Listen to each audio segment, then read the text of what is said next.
mature language used because there will be some quotes used. Again, you might get some mature language. Please, nobody go tell on me. I don't want to get written up. Everybody okay with that? Anyone not okay with that? We won't get too out of control, man. All right? All right. It's PG-13. It's PG-13. All right.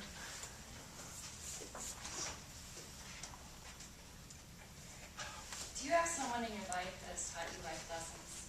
I do. It's my dad, Ron Martini. And he's top shelf, like fine sapphire gin. Today I will be telling you anecdotes from my life where I've learned lessons from him, and or possibly multiple lessons from my dad.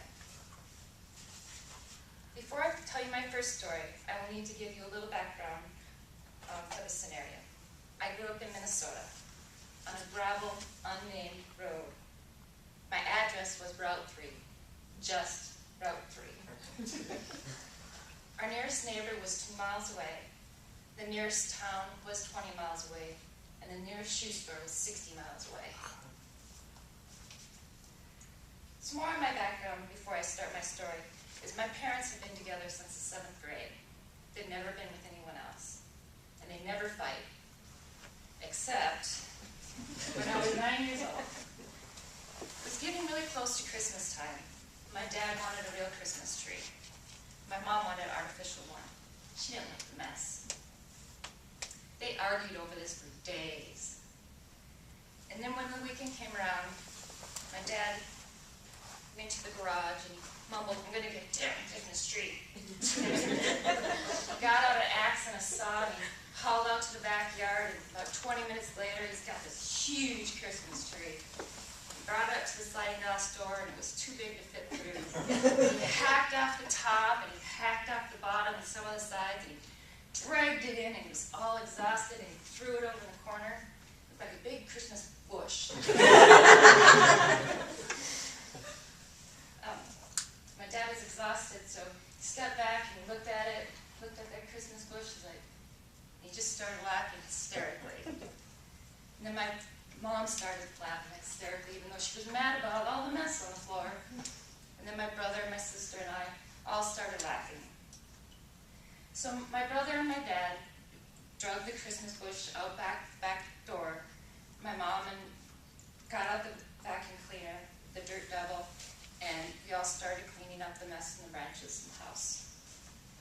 After it was all cleaned up, my dad turned the light on the dirt devil, and he brought down the gifts and set them around the vacuum cleaner. We never got another Christmas tree again. We always just used the vacuum cleaner. And sometimes the model changed over the years, but it was always around the vacuum cleaner. What I learned from this: sometimes couples need compromise. When things are tense, use your sense of humor. Moving along, when I was 12, we were at the dinner table and I told my parents that I wanted to try out for the boys' baseball team. And I was thinking about trying out. My mom suggested that I try out for the softball team, but I didn't want to play softball. The next day, my dad came home with a brand new Easton bat, cleats, gloves, socks, a bag of balls, and bases.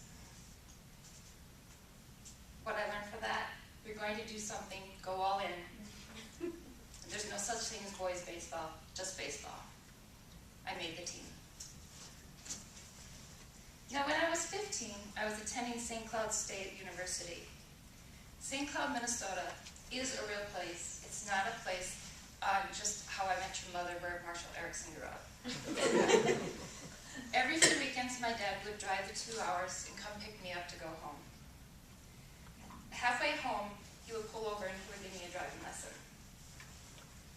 But one time, my dad picked me up and he showed up in a brand new candy apple red Audi Quattro 5-speed. Though I was happy for my dad, I'm like, oh, there's no way there's going to be a driving lesson today. So sure enough,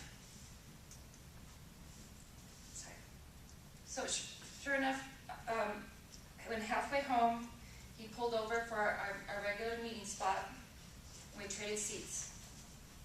Everything was going so good. Then, I was going around the corner and I hit some black ice and I spun the car around twice and I landed in a ditch. I immediately started crying. My dad just sat there. He didn't get out of the car and look for damage. He didn't demand for the keys. He just turned to me. He's like, "You done crying?" Like, well, let's get this bitch out of the ditch and get it driving.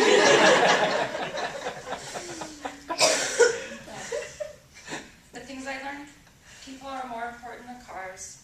After crying, continue trying. We made it home safely. Those are a few of the many lessons that I learned from my dad, non-martini, top shelf.